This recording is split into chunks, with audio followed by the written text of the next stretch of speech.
thank you all very much for coming out, and thank you, Renee, for your leadership and stewardship, and to Leah and Abstentia, and to all the members of the Board of Directors of the Bike Coalition. Thank you for keeping us honest. Thank you for your advocacy, for your faith and constancy and devotion to alternative transit in the city, to environmental stewardship, to good health, and to making the city, a better place to live, a better place to visit, a better place to call home. Because at the end of the day, the one thing that biking does, I think, more than anything else, is it connects you to other people. You don't get connected when you're in two SUVs.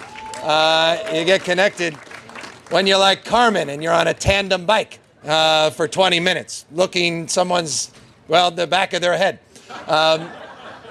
But Andy does have a beautiful back of the head. Yes, so it was a pleasant ride, I'm sure. But this is what it's all about. And, it is amazing, as Renee just said.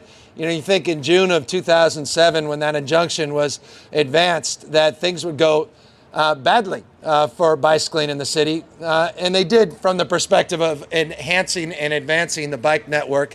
But the reality is, when you saw a 53% increase in the number of people getting on their bike, it was suggestive that no matter what CEQA required us to do, that people were going to march a little bit differently. And you could just imagine now, when we get that partial injunction finally lifted, when we move forward with these 10 projects, of which we're almost done during this partial injunction period, and we finally get JFK Drive, those 3 miles done, which is the last big project that we need to get done.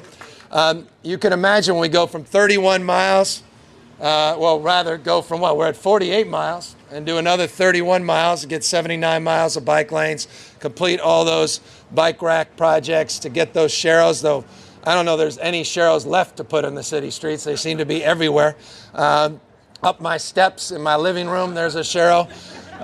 It's amazing. They're ubiquitous. But also to eventually get to something that, as you know, I've been working on, talking about for years and years, and I need your help on, and that's to get a free bike program in San Francisco to connect all our Muni bus shelters, and to be more like Lyon and Paris and all these other cities any of us have visited, to see that we could take 6% of our commutes to, 16 to 60% of the commutes. So I look forward to working with you on all that. Thank you guys for all your work, and thank you most importantly to DPW for doing a good job, and Ed Reskin and MTA for their leadership and stewardship, and Tom Nolan and Matt Ford and all the members of the Board of Supervisors, to all the advocates. Happy Bike to Work Day in San Francisco.